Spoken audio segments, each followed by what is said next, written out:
Assalamualaikum warahmatullahi wabarakatuh. Nama saya Muhammad Alif Najmi bin Syahidan. Nombor pendaftaran saya 10 DEE 20F 2008. Okey, sekarang saya akan membentangkan slide yang bertajuk Keunikan Adab dan Adat Resam di Malaysia. Apakah itu adat resam?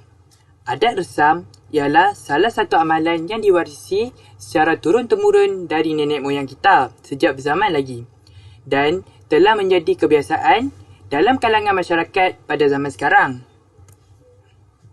Terdapat beberapa ciri adat resam di Malaysia. Antaranya, bagi kaum Melayu, adat resam bagi kaum Melayu dari segi perkahwinan ialah seperti merisik, bertunang dan bersanding. Manakala dari segi kelahiran ialah seperti azan atau iqamat. Azan atau iqamat biasanya dilakukan oleh bapa bayi yang telah dilahirkan. Seterusnya, berpantang. Ibu yang baru melahirkan bayi akan berpantang daripada segi pemakanan dan kesihatan. Yang ketiga, cukur jambul. Upacara cukur jambul biasanya dilakukan selepas 7 hari bayi dilahirkan. Dan yang terakhir dari segi kematian. Pertama, mandi jenazah. Jenazah akan dibersihkan melalui upacara mandi jenazah. Proses memandikan jenazah hanya akan dilaksanakan oleh kaum sejantina si mati. Biasanya daripada ahli keluarga itu sendiri. Kedua, pengebumian. Selepas selesai solat jenazah, jenazah dengan kerandanya itu akan dibawa dan dimasukkan ke dalam kubur yang telah siap digali. Dan yang terakhir, tahlil. Biasanya, selepas kematian si mati, kenduri arwah, doa selamat dan tahlil akan diadakan oleh keluarga si mati selepas jenazah selesai dan selamat dikebumikan.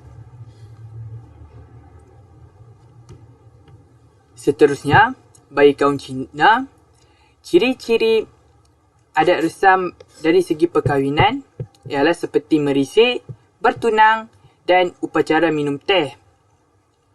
Pengantin baru akan memberikan teh kepada orang tua, ahli keluarga yang lebih tua untuk sebagai simbol perkenalan.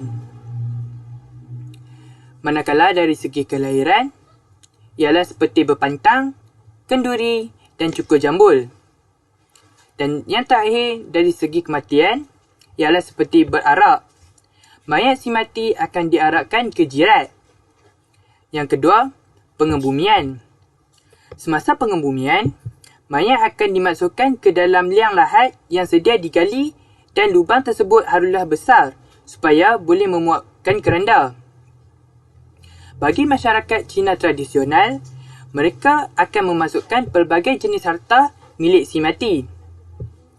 Dan yang terakhir ialah bakar colok. Manakala bagi kaum India pula, adat resam dari segi perkahwinan ialah seperti Tirumanam.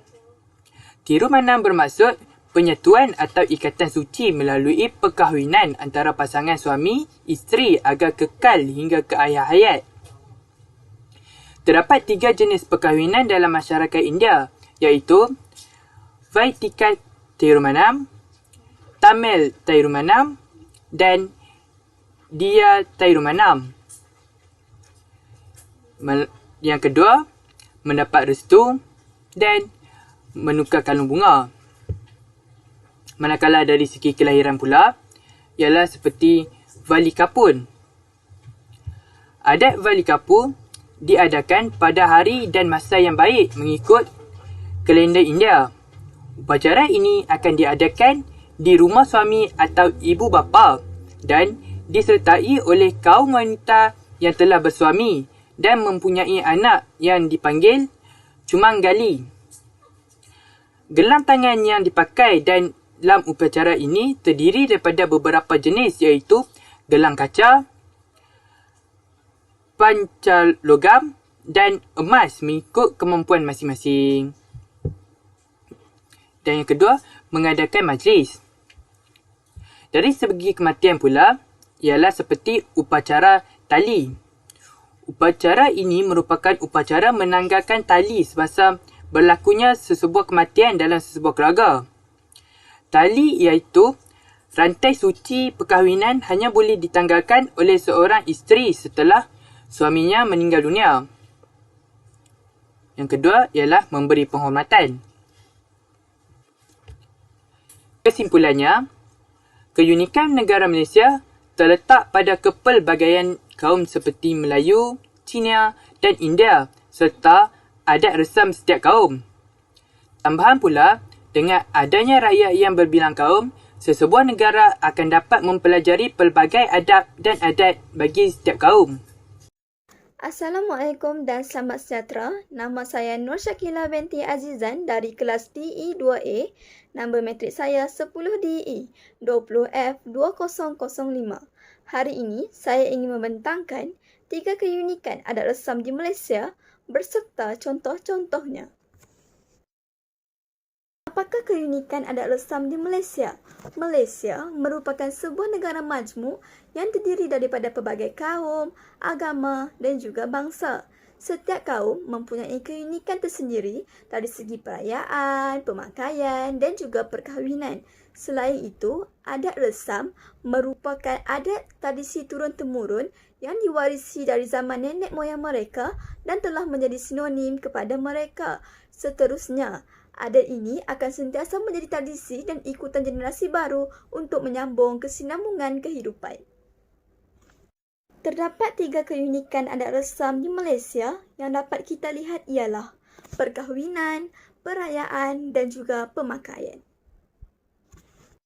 Antara contoh adat resam yang diamalkan di Malaysia ialah yang pertama, perkahwinan. Bagi masyarakat Melayu, upacara merisik dan meminang merupakan peringkat pertama yang diadakan untuk proses sual kenal dan bertanya serba sedikit latar belakang pengantin perempuan. Seterusnya, untuk memastikan pengantin perempuan belum berpunya. Seterusnya, bagi peringkat kedua, mereka akan mengadakan majlis pertunangan. Bertunang ialah satu adat yang akan dilaksanakan sebaik sahaja pembinangan diterima. Majlis pertunangan tersebut akan diadakan di rumah pengantin perempuan. Seterusnya, pihak lelaki akan membawa hantaran yang terdiri daripada cincin dan juga sirih junjung. Dan yang terakhir, bagi masyarakat Melayu, mereka akan mengadakan majlis akad nikah yang akan dijalankan di masjid untuk menyatukan kedua pengantin. Bagi contoh yang kedua ialah adat pemakaian. Bagi masyarakat Melayu, baju kurung bagi perempuan dan baju Melayu berserta samping bagi lelaki. Seterusnya, bagi masyarakat Cina, mereka memakai samfu dan cheongsam. Dan bagi masyarakat India, mereka memakai sari dan juga dhoti. Kesemua pakaian tersebut melambangkan identiti dan keunikan pakaian masyarakat masing-masing. Seterusnya, contoh yang ketiga ialah perayaan. Bagi masyarakat Melayu, mereka akan menyambut Hari Raya Aidilfitri dan menyambut perayaan Hari Raya Aidiladha. Seterusnya, bagi masyarakat Cina, mereka akan menyambut Tahun Baru Cina dan juga perayaan Kuih Bulan. Seterusnya, bagi masyarakat India, mereka akan menyambut Deepavali dan juga Thaipusam. Kesimpulannya, terdapat pelbagai adat resam yang diamalkan oleh masyarakat berbilang kaum di Malaysia. Malaysia merupakan sebuah negara majmuk yang harmoni kerana mempunyai masyarakat berbilang kaum seperti Melayu, Cina dan juga India. Oleh itu, kita haruslah menghormati adat resam kaum lain supaya dapat mengekalkan keamanan dan juga keharmonian negara kita kerana bersatu teguh, bercerai roboh. Seterusnya, kita juga bertanggungjawab untuk mempelajari adat resam supaya dapat mengekalkan adat tersebut ke generasi yang akan datang. Oleh itu, kita mestilah mengamalkan adat resam supaya dapat mengekalkan adat resam kita. Bak kata pepatah, yang lama dikelek, yang baharu didukung. Assalamualaikum. Nama saya Muhammad Karim bin Alin Nombor matrik saya 10 DEE 20F 2013. Jadi, saya akan menyambung pembintangan. Adab dan adat perkahwinan bagi masyarakat Melayu. Masyarakat Melayu begitu berpegang teguh dengan adab dan adat resam kerana ia dipercayai mempunyai kesan dalam kehidupan. Bagi masyarakat Melayu, adat resam perkahwinan begitu dititik beratkan. Sesuatu upacara dalam peringkat perkahwinan itu akan dijalankan dengan meriah dan penuh adat istiadat. Sistem perkahwinan orang Melayu secara dasarnya banyak menerima pengaruh adat-adat Hindu.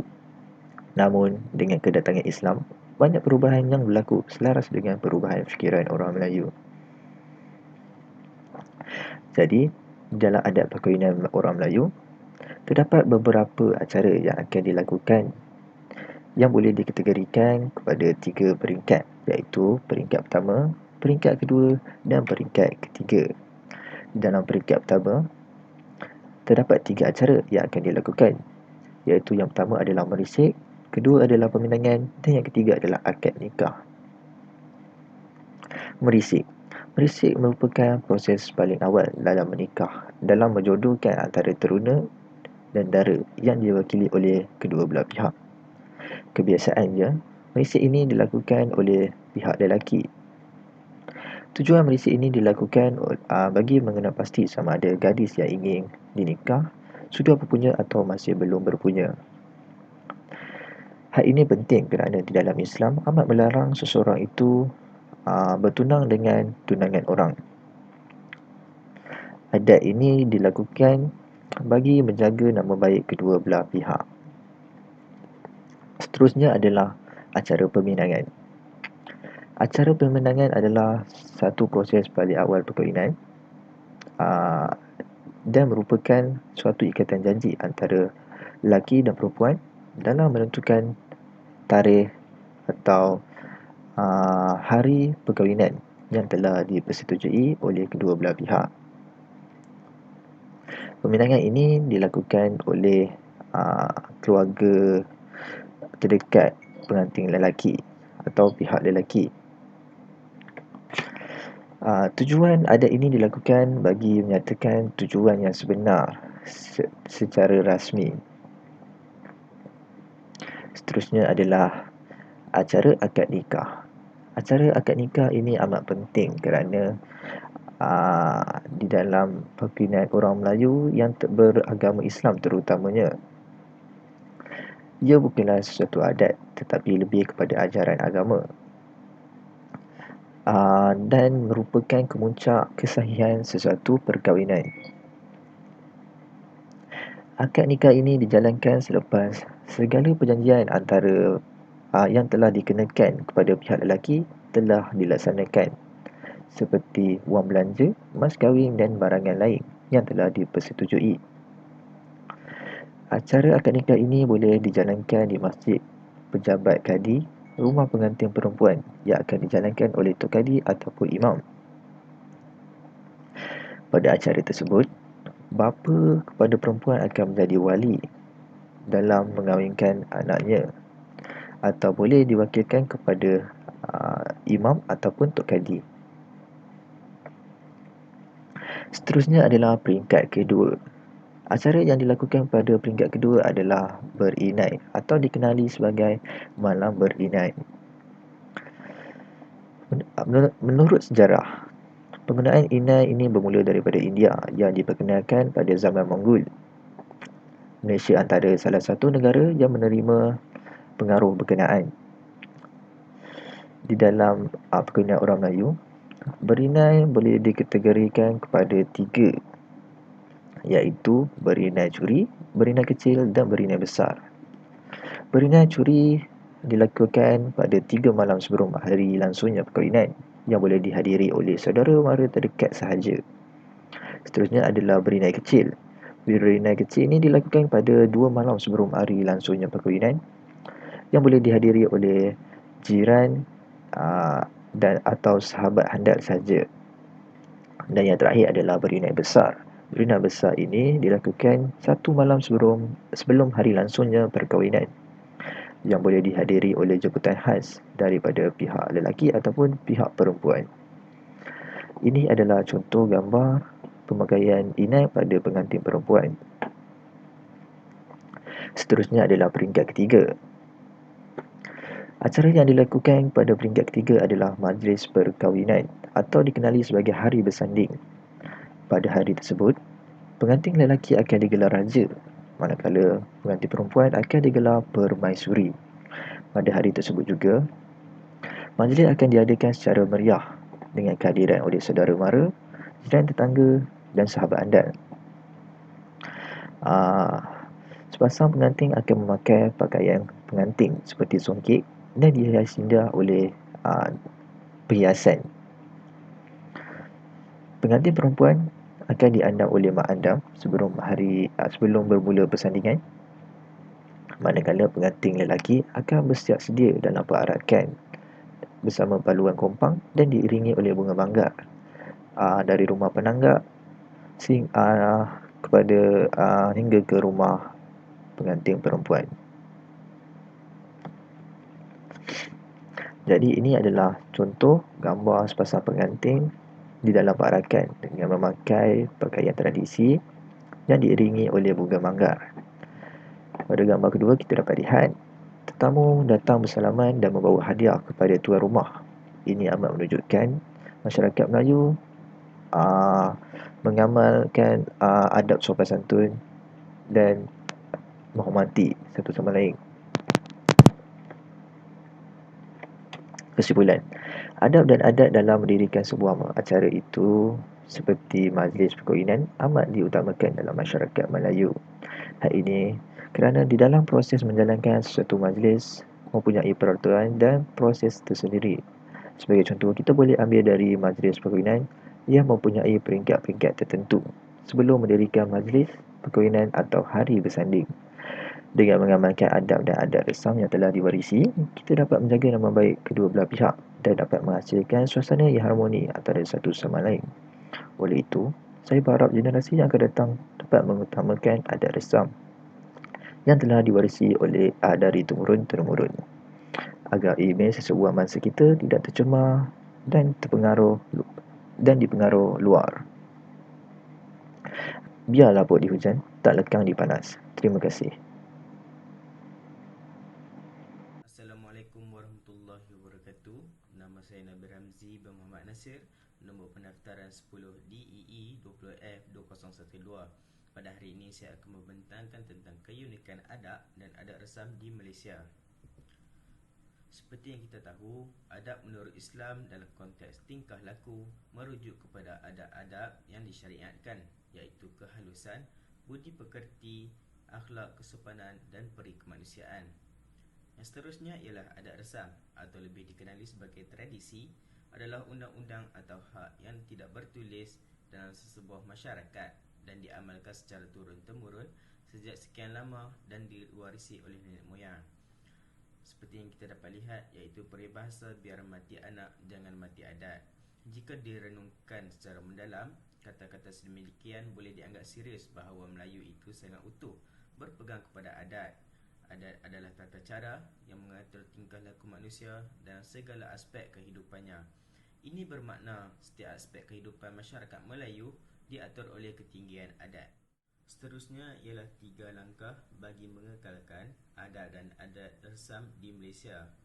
Yang pertama ialah peranan ibu bapa dalam mendidik anak-anak sejak kecil. Seperti yang telah dikatakan oleh pepatah, meleta buluh biarlah dari rebungnya. Asuhan anak-anak sejak kecil lagi amatlah penting untuk menanam semangat perpaduan dalam diri mereka. Anak-anak muda yang diumpamakan sebagai tonggak pembangunan negara juga harus dipupuk dan difahamkan dengan kepentingan cara hidup bermasyarakat. Sikap kesederhanaan dan toleransi juga harus diterapkan dan disuburkan dalam anak-anak muda kini untuk mengukuhkan lagi perpaduan masyarakat. Anak-anak muda juga harus difahamkan dari awal lagi perbezaan budaya dan adat setiap kaum dalam masyarakat unik ini dan dididik supaya berfikiran terbuka untuk memahami, menerima dan juga menghormati perbezaan yang wujud dalam masyarakat. Yang kedua ialah pendidikan dari sekolah yang menyebarkan ilmu kepada pelajar. Sebagai negara yang multi etnik, dan terdiri daripada masyarakat yang berbilang kaum, masyarakat Malaysia seringkali berhadapan dengan isu-isu sensitif yang dicetuskan oleh perbezaan persepsi daripada budaya kaum yang berlainan. Sikap kurang kewaspadaan dalam perlakuan dan pertuturan dalam kalangan sekelompok masyarakat kadangkala akan melemahkan lagi asas perpaduan dan merenggangkan hubungan antara kaum. Dengan adanya guru yang menyampaikan ilmu di sekolah, maklumat berkaitan adat dan adat resam dapat disampaikan kepada pelajar. Dan yang terakhir ialah penyebaran maklumat melalui media sosial seperti Facebook, berita dan sebagainya. Sikap masyarakat, terutamanya generasi muda yang cepat menilai atau bertutur daripada berfikir juga semakin memburukkan situasi. Isu-isu sensitif yang menyentuh soal perbezaan adab dan adat dari segi agama, bahasa dan tradisi kaum, seperti persoalan kedudukan agama Islam yang mutlak dan kedudukan bahasa Malaysia sebagai bahasa kebangsaan, kerap diungkit oleh setengah pihak, juga akan semakin memecah belahkan perpaduan masyarakat. Dan penyebaran maklumat dapat disampaikan ke seluruh dunia dengan pantas. Selangkah dengan zaman era moden kini, dunia teknologi semakin berleluasa dan ianya akan semakin pantas untuk disalurkan maklumat kepada seluruh dunia. Secara rumusnya, keunikan masyarakat majmuk di Malaysia mampu untuk mengekalkan adab dan adat resam di Malaysia. Perpaduan bangsa yang berlainan kaum serta budaya yang mutlak merupakan satu perkara yang amat sukar dan hampir mustahil untuk dikecapi. Hal ini demikian kerana masyarakat yang bersatu padu merupakan asas yang penting untuk membangunkan dan mengembangkan lagi negara. Faktor pencetus konflik harus diteliti di samping mengaplikasikan pendekatan yang bersesuaian untuk menjamin adab dan adat resam serta perpaduan masyarakat dan kestabilan negara. Sekian, terima kasih.